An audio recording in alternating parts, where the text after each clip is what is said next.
you can tell we're not very good at this, right? um, we're on YouTube, Twitch, um, Periscope, and Mixer. I forgot to mention Periscope yesterday whenever we did it, but yeah, those are the four we're on, and we're actually on YouTube twice, and I'm not real sure how to, because we're on the Frank and Patsy podcast, and it's also an event, so it's actually being up on YouTube twice. I'm gonna have to change some of that as soon as I figure out what the hell I'm doing.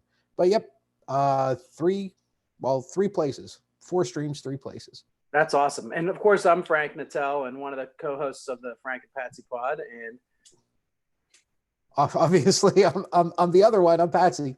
Our second day up on live like this, we have our normal podcast, which is audio only, which is on Wednesdays. Wherever you find your podcasts, you'll be able to find us there. We're everywhere. Like we said yesterday, we're like dog shit, right? We're all over the place.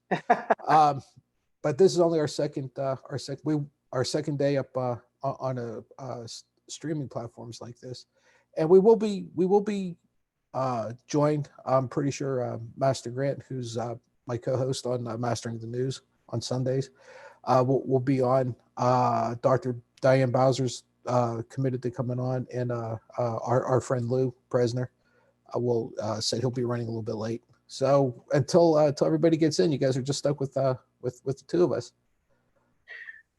Well, and we also might have some special guests we've had in the past on our audio pod. Phyllis, who's joined us in the past, and you mentioned that she might be in with us. I have my buddy Jorge, who can bring a perspective. He's got a musical background, but he's also from Puerto Rico, and he's lived in Baltimore just about probably more time in his life now. He brought this up to me the other day that he's spent just about an equal amount of time from the time he was born till now in Baltimore as he has in Puerto Rico. So wow. So a different perspective from Jorge. Hopefully he'll join us on Thursday.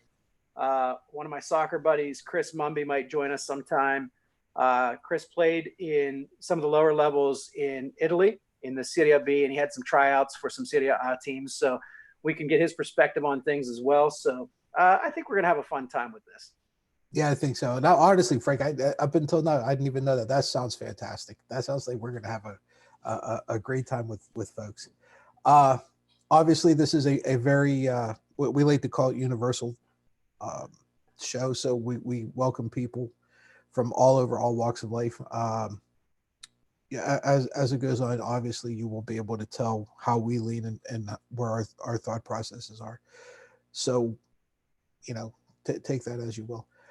Frank, the news today, if I saw it correctly, it looks like is New York peaking or about at their peak with the whole Corona thing. It seems to be if I'm not mistaken, I could have sworn I heard something about that today. I think that's what they're projecting. I mean, and hopefully that's accurate. Yeah, I think they're projecting that should be where they are. As far as we can tell, I want to say we're about 2 weeks behind New York. I think that's about right. So let me ask you this, not to make too much light of it, but are they counting the tiger as part of their numbers? Boy, you know what? They should. I'll tell you a story. I'll tell you a great story. Okay. Whenever I teach active shooter classes at whatever institution that I teach them in, I always compare the 2 knuckleheads from Columbine with SEAL Team 6. For people who aren't paying attention or don't know, Columbine was really the first popular, for lack of a better term, and I don't mean that in any kind of silly way, mass shooting. And SEAL Team 6 is the SEAL team that took out Osama bin Laden. I always tell people those 2 clowns at Columbine, their hit percentage whenever they were shooting people, they shot at a 96% clip. 96 out of 100 bullets that they fired hit their target or hit a target. Okay, Uh, SEAL Team 6 was in the mid 80s. I want to say 84, 85%. Difference being SEAL Team had people shooting back at them. But the reason it was 86% and not lower is because one of the members of SEAL Team 6 was a canine. And a dog always hits at 100% because you'll never know when a dog misses. You can only see the dog bites. You don't see the dog misses, right? So if they can count a canine and their hit percentage for a SEAL team, yes, I think New York should be counting the tiger. That's a great story. I'm glad you were able to just this time, just this anecdote. That's great. Oh man. Yeah, I had a friend who did a little show, a little podcast yesterday. He leans a lot differently than we do, but he was talking about the tiger and how they have enough tests. Apparently, they have enough tests for tigers, but not enough tests for people. So yeah, I know. I it was funny. My wife questioned that too. She said, "How the hell did the tiger get a test and the people didn't?" I was like, "Honey, I don't. Maybe he didn't get a test. Maybe they. I don't know. Who knows? But and I'll be honest, up until that point, Frank, I didn't know that this thing was transferable to animals. Well, that's what they're saying. That was the original, and who knows? They're saying the original jump went from an animal to humans in Wuhan, China, potentially where they have these exotic food markets where people are in the market for eating bats and different types of food that we don't normally have on the menu, and that's potentially where it came from. So, yeah, but then to jump back from humans back to animals, I haven't heard about that.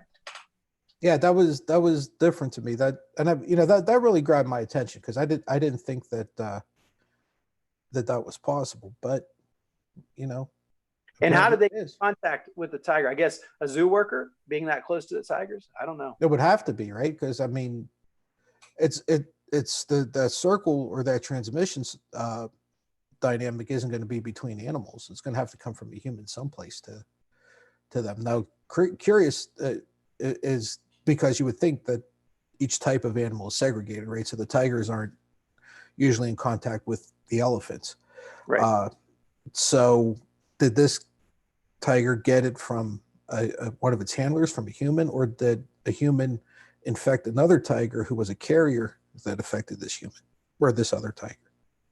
It's a lot to try to figure out, and we're having a difficult time with the human aspect of it. But it reminds me also, kind of on the humorous side, you sent something around last week, I think it was. There was a county that issued a warning to its residents that they should refrain from unprotected sex with animals. Yeah.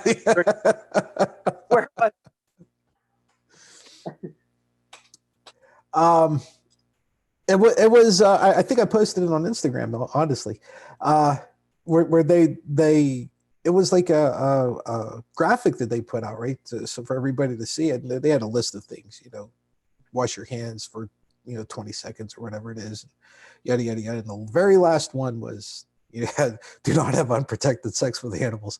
So I guess protecting sex with animals is fine, right?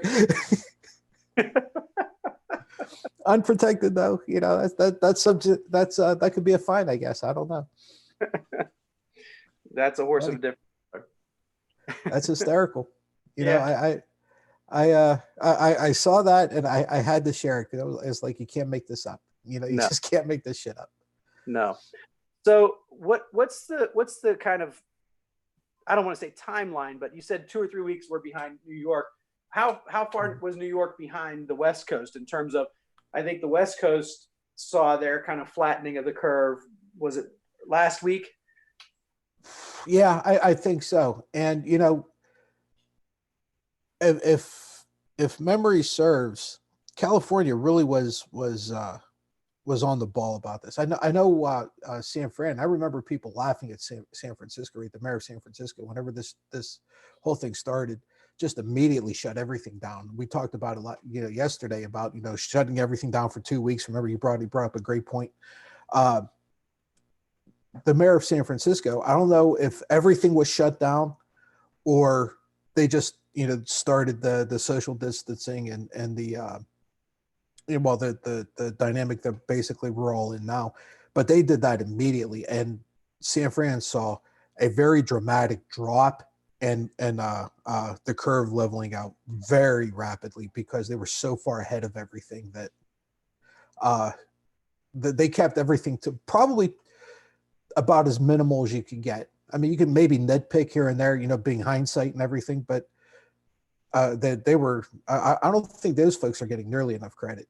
No, you don't see much about it, and you don't hear too much about it. I mean, if you go on some specialty websites, especially news sites, you might see, stories about kind of fringe stories about different locales and how well they're doing with this.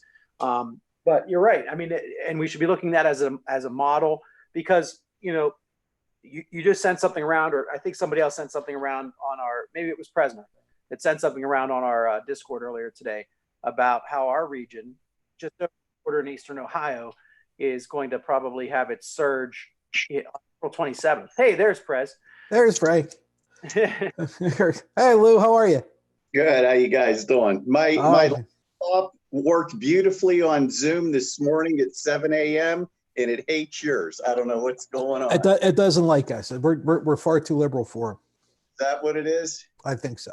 That's probably the reason. I think so. You know how it is out here, Frank or Lou. I mean, you and I, then there's the rest of the county. Yeah. Or the three of us in the rest of the county. For us, for the township, it's just you and me. Well, my wife. Well, yeah, mine too. But Lisa, yeah, not a whole lot. That's it. It's just us. We're the black sheep. That's a good thing in my book. Yeah, I'm not complaining.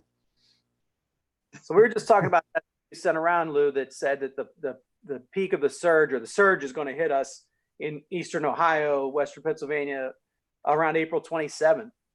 And we're kind of just comparing the idea that Patsy was saying that out in San Francisco, they shut everything down, early, and they flattened their curve pretty quickly out there.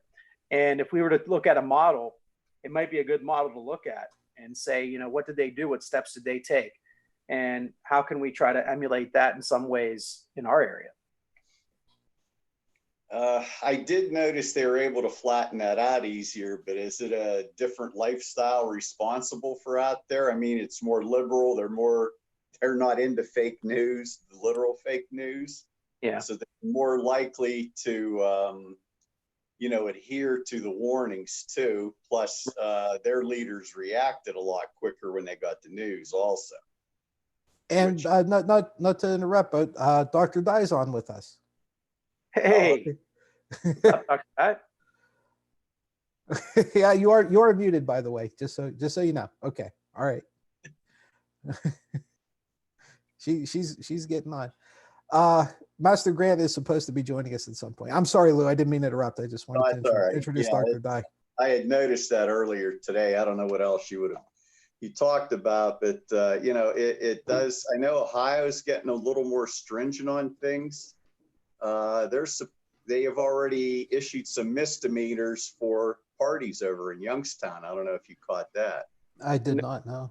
No, but that, going in, breaking up house parties, and I think they gave a warning to one the first time, and the next time they started writing citations. Good for them. Good for them. You know what? I'm not one to be very receptive of being told what to do.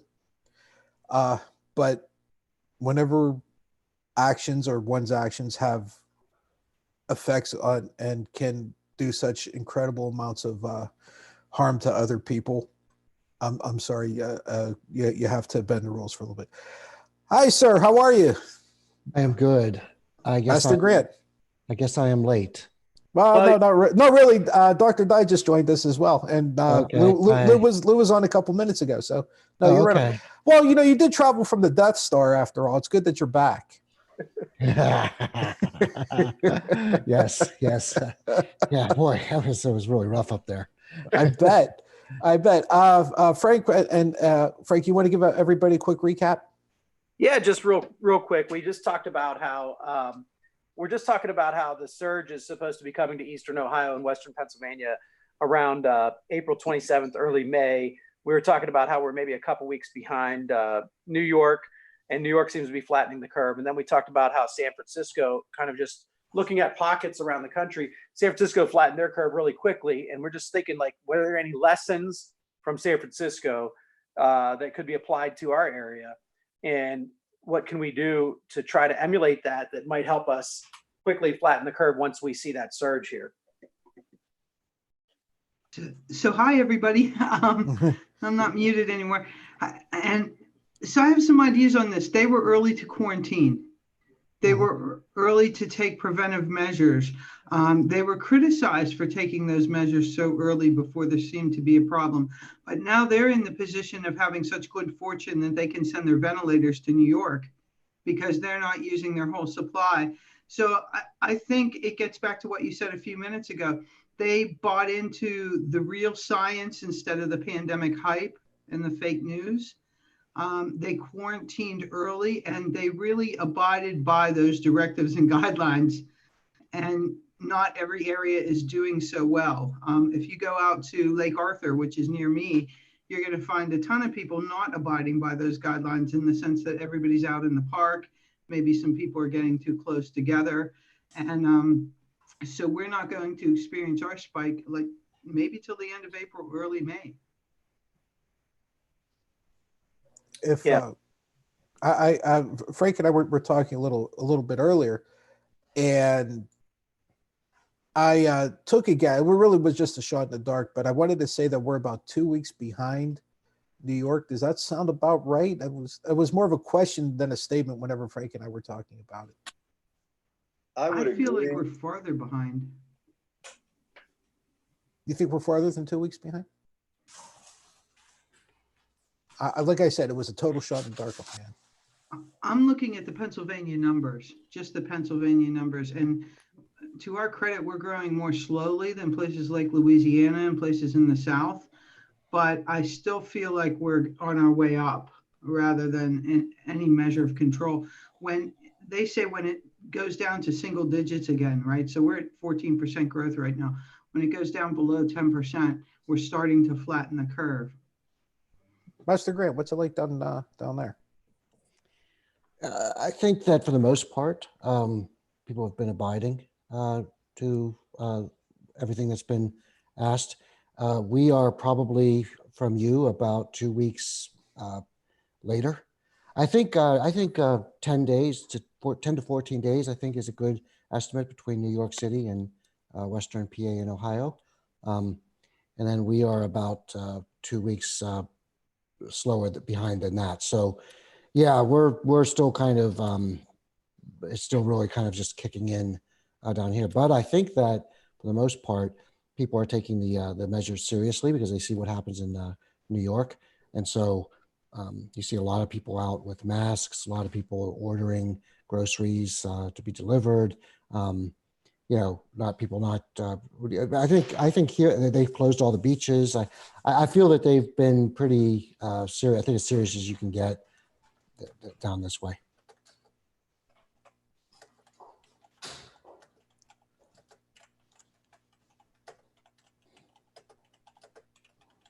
So what's the percentage? Do you have any handle on what kind of percentage the infection rate is in your neck of the woods, Grant? I can get that for you. Hold on one second. But if I could ask, what is it there in like, is it higher in Pittsburgh City than it is out in the suburbs, or? Absolutely. Yeah. Yeah. Well, you figure it's first of all, you have an international airport there, right? So you have a hub there. Plus, you just have a greater concentration of your population's a greater concentration than, we have 1,000 people in Lawrence County. Wow. I know Lawrence County jumped 5 today, which in context is actually 10, 11%. Yeah. Yeah. I expect Lawrence County to get a little bit worse because it's being such a rural area that whenever you start seeing numbers start to accelerate. You're starting to see it hitting the rural areas. It's going to come here slower, obviously, because, I mean, Lou, you and I aren't very far apart. We can go miles between houses in some areas out here, and whenever that hits and it starts hitting out here, it's going to be like a slow roll. And because we're so far away from any kind of civilization, I would not be surprised if you're going to see the severity increase here, and maybe even the deaths increase out here, because you just don't have the access to facilities as convenient as even in just in town would have. Pittsburgh, Allegheny counties are, they were 602 Sunday, 642 Monday, and 689 Tuesday. Okay, so it's not exactly. We have 120 something in Butler County. That's up 16 since yesterday. The day before, it was only up 4 or 5 people. So we're starting to see those 10 and 15% rises. How much of that do you guys think is a reflection of just more people being tested? I think that's starting to catch up now. They are testing more. And like you take Beaver County, I don't know if you noticed that one nursing home, they said assume everybody there has it now because it must have spread that bad. They were talking, 300 patient or 400 patients and 300 staff. So that could be a real big one when that finishes right there. Wow. That's terrible. Has Dr. anyone been tested? Has anyone of us? Has anyone had access to testing? I have not been formally tested. My wife and son they have to pass a check every time they go into work. Every time they go into the jail, they have to be basically they're being screened, temperature, things like that. And if anybody's, everybody's temperature is different, but there is a normality, right? You have a range that is normal. As long as you're within that range, you're set. If you're anywhere outside of that range, you're out. You go home and you do not come back until your PCP releases you. Did I give you the protocols that the jail is using? I know you asked one. Okay. All right. You did get them? Good. The way it sounds like it was, it came from the state, right? And they're just following the state-run protocol. My point is, most of us aren't being tested, right? Right. And so for every case that comes up positive or negative, there are 3 or 4 people, given the infection rate, like the 1 to 3 infection rate, out there who are likely also positive, right? Mm-hmm. For every positive test that comes up. So whatever the official numbers are, like if Butler has 120 cases, right? 120 times 3, there must be 360 positive cases walking around, and 240 of them we don't know about. Yeah, I agree with that. I think that I haven't heard of a widespread amount of testing. I know there was a friend of a friend who had a very high fever and was having trouble breathing and wasn't able to access tests a couple weeks ago. So, I don't know how much that's changed in terms of availability of tests around here. My daughter had come back from Florida and she works at a care facility, and she told her people where she was going. She told them when she was coming back, and she said, shouldn't I get a test? And they said, no, you're not giving tests. They said, do you have a fever? Do you have a cough? She said, no. They let her work a couple of days. And this was about maybe 3 or 4 weeks ago. And then they came in and said, we think you should go home and quarantine for 2 weeks. And she said, I told you. And they sent her home for 2 weeks, and then, she's back to work now. But it's crazy that, she's 20 years old and she was telling them, like, maybe I should get tested, or maybe I should, not be around these residents.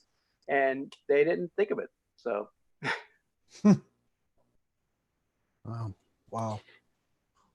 So we, with my wife being a nurse, she's been tested negative, and but she's exposed to it every day down at the hospital. So But yeah, they say we are currently, the state's at 2,300, 300 plus in Charleston, 300 plus in Columbia.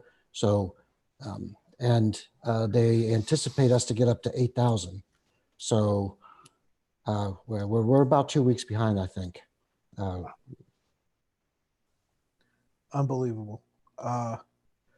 It still is absolutely killing me that we can't test people. It's still just absolutely driving me crazy. We knew about this for so long. Yes. I don't know if you discussed it before some of us jumped in. Did you see where, I can't think of his name now. It was somebody on the White House staff that wrote a letter in January and February saying, get on the ball now. And I can't remember who it was. Navarro. Who was it, Dr. Dye? His last name is Navarro. Oh, And- yeah. and if I'm not mistaken, his first name is Peter, but I could be wrong. I think you're right. I think that sounds right. He wrote that in January to 4-page memo to Trump and everybody else saying, we're going to have an issue. They fluffed him off. He wrote it again in early February and they fluffed him off again. Well, speaking of, go ahead. I'm sorry, Dr. Dye, go. Oh, no, that just shows kind of an intentional negligence, right? And again, we saw it with the Supreme Court yesterday in Wisconsin, intentional negligence, right? We don't care if new people get infected, go out and vote. So many governors that don't have stay-at-home orders yet are going to contribute to this curve. Another intentional, negligence. So I don't know what that's called in law, Frank. Maybe you could straighten me out there, but it seems like willful negligence or something.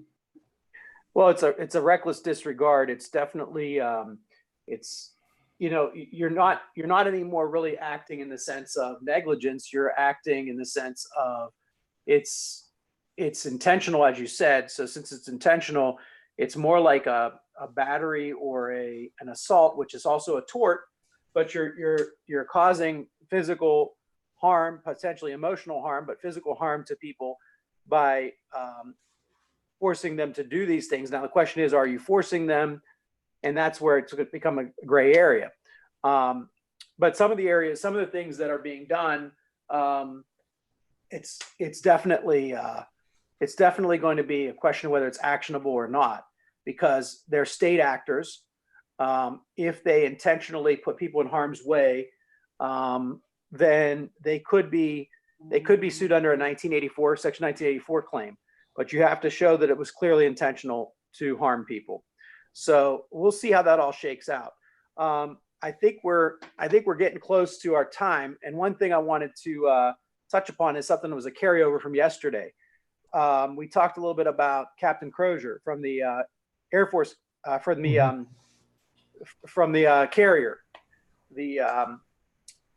So he was dismissed from his position, and then the acting secretary called him stupid and naive. We talked about that a little bit yesterday.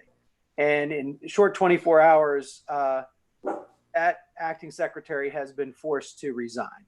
Oh, he did. They did force him to resign. This a couple hours ago. Good. Yet, you know what kills me is, because this is how I think, but that captain still ended up getting fucked. Yeah. So this guy got rid of the captain, and so that captain's still shit out of luck, even though this clown had no business being in the position he's in.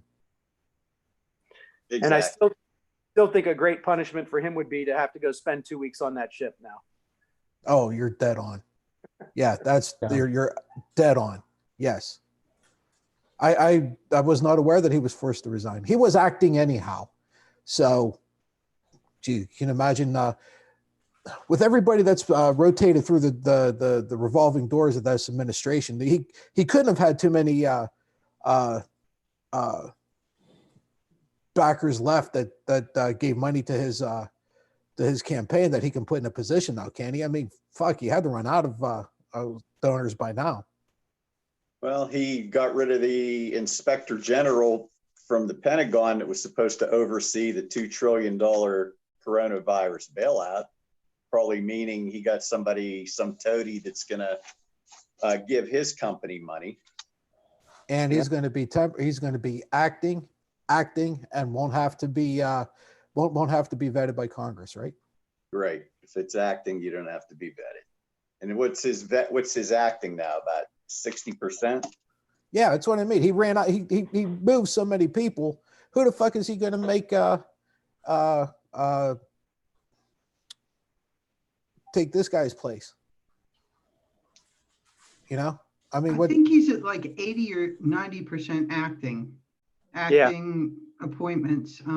It's astonishing. It's like unprecedented. It's never happened before in history. It would be like if every government official was wiped out and everybody had to be in there as an acting something or another, right? And we're in that situation only because he's fired them on. He can't get anybody to agree to apply to go through congressional approval, or he can't nominate people who can pass muster even for a corrupt Senate. It's a reflection of his incompetency as a leader. Everything from what he's done, not done with handling this crisis to the people that is working for them, complete reflection of his incompetency. No doubt, both spot on. There's also some talk about the fact that this was a design by Steve Bannon and other folks who wanted to just totally deconstruct and tear down our democracy and tear down what we count on as a sacred part of our government system. And this was a way for them to do that. And it really falls in line with both of the comments you made, that they have an incompetent person in charge who they can manipulate and let this thing all crumble around him, and that whoever they appoint can be temporary because they can't get anybody that's qualified to pass muster with the Senate. So it's amazing. And, you know, his MAGA people that are in the cult might have thought that was cute and funny, but now that we're going through a crisis in this country, it's not so cute and funny anymore, is it? No, it's truly not. And, you know, like I said, it seems like I always say whatever about this guy. It's just going to get worse. You know, every time this clown does something, you sit there and go, it can't get any worse, and then it does. You know, it sure does, and it always gives us something to talk about. But we're in territory now where you know, it's costing lives seriously. So I hope we can learn some lessons from what we saw out west and other places, and hope, you know, look, Mike DeWine has shown some real leadership in Ohio. As you were saying, Lou, there's consequences for acting out and being stupid and having parties in Ohio. Governor Wolf seems to be doing the right thing here in Pennsylvania. Hopefully we'll see that lessons will be learned from the other places that we're 2 or 3 weeks behind, and we can have a better reaction here. It seems like Ohio, Pennsylvania, New Jersey, New York, different political affiliations, to be sure, but they all seem to. I've thought all of them has done a pretty good job, to be honest with you.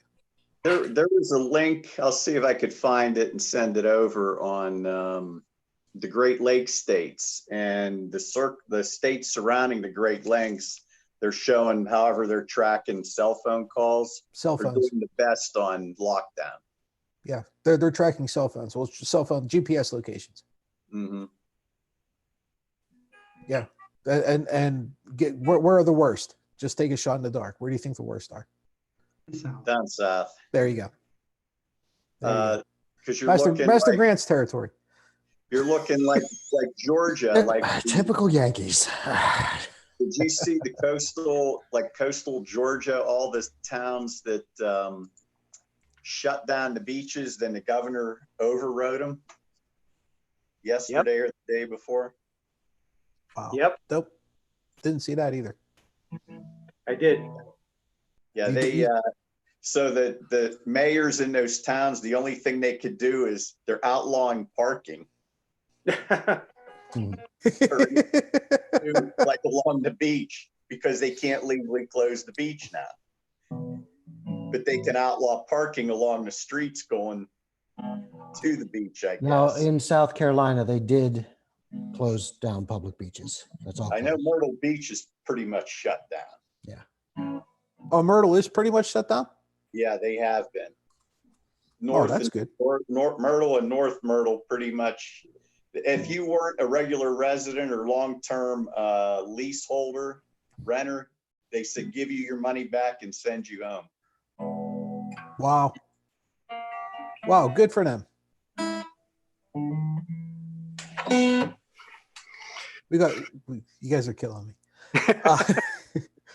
Pretty soon, Dr. Di and Master Grant are going to jump in, and you guys are just going to go ballistic. Lou and I will sit back and watch the show. Singing the blues back there, Patsy and Lou. It would take me a while to get my drums out. I'm just gonna sit back and I'll just enjoy it all. We'll be a 2-drummer band then, Lou, because I got drums back there. There you go. But that'll be awesome. Patsy, you need the hat, like the Blues Brothers, like blues. And the hat. glasses, right? Yeah, Yeah. I need that and the glasses. I got to get a briefcase and when handcuff it to my wrist, right? Yeah. Put it up. Hold it up. Patsy, you look good in that fedora. You know what? I have one around here somewhere. Yeah, that shouldn't surprise you, right? I do have one around here somewhere. I should do it. And the sunglasses, right? Because you got, whenever you work security, you got to try to have badass sunglasses, right? Yeah. Yeah, because like it does any good, but you do it anyhow. The uniform, right? Something I would like to track on this video cast is the approval ratings as this virus moves across the country, right? If it is rolling in successive weeks, people are going to be able to gauge the responsibility inherent in the response, right? How did my governor do? How did my local government do? How did the federal government do? And we're going to get more and more feedback from citizens as they encounter all the matrices of care and trying to get SBA loans and so on and so forth. And I think we can track Trump's approval rating along those over the next few weeks. I think that's going to be a far better barometer than just a national or whatever blanket poll that they're doing. So that's something I'm going to constantly bring to the table. I'm really concerned for the people of Wisconsin today. And you see how the Supreme Court went on that election, right? They made that election go forward in completely dangerous and irresponsible conditions. I'm worried for the November election. So that's something we can bring occasionally too. Yeah, I like those ideas, and it would be a good thing to kind of track for sure. So yeah, that sounds like a fun thing to bring to the table. Yeah, absolutely. And it's something we can continuously track. It's not just a one-time deal. Oh no, Master Grant, it looks pretty bright your neck of the woods. Nothing nothing overcast there. Sun is shining and nice and warm, and look at that. Look at that. But the beaches are closed. Well, you know what though? All you go out there in your Speedo, you'll just make everybody jealous. Well, I wear it backwards, as you know, and sorry. It takes a very select few people that can actually pull that off.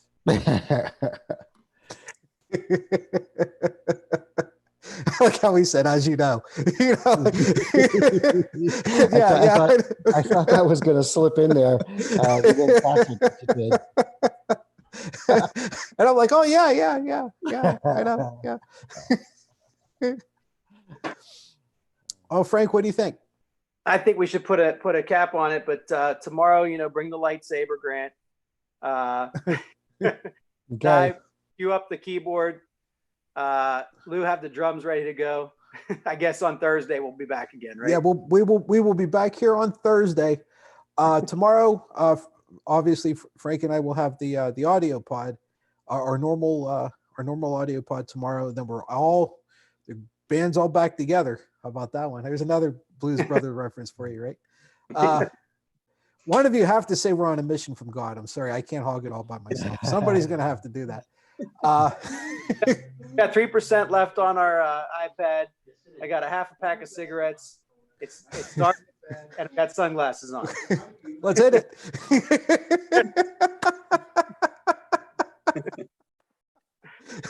Well, we are definitely showing our age. Still one of the best movies you'll ever see in your life. It was, and some of the best musicians you'll ever see. Yeah, honestly, there were some great ones in that movie. That movie Yeah. does not get enough credit for the quality musicians. I mean, just Matt Guitar Murphy all by himself could put on a clinic. Yep. You know. Yeah, Cab Calloway was in that movie. Yeah, he was. Yeah. Yeah. Yeah. Great movie. What's her Steve name? Hunt or Ray The greatest- Charles, Aretha Franklin. Aretha Franklin, the best, greatest voice of all time. Yeah. Yeah. Amazing. Hey, anybody that can fill in for Pavarotti at a moment's notice, got to be the best there is. Oh, yeah. Right? I'm sorry. She belted it too, boy. Yeah. Boy, did we get off topic, huh? Mhm. Frank, what do you say we stick a fork in this thing? I think it's a good time, guys and gals. Thanks for everything. We're having so much fun with this. I hope we can keep it going. I hope so. Don't forget, everybody, we will be back here Thursday and Friday. Frank and I will be wherever you get your podcasts. Same time tomorrow at 6:00 tomorrow. Frank and I will be on wherever you find your podcast. Also, everybody, if you like what you're hearing and you like what you're seeing, please don't forget to support us on Patreon. Okay. So on behalf of the crew, thank you, and we'll see everybody on Thursday. Okay. Thanks a lot. Guten Nacht, Deutschland. Bye bye.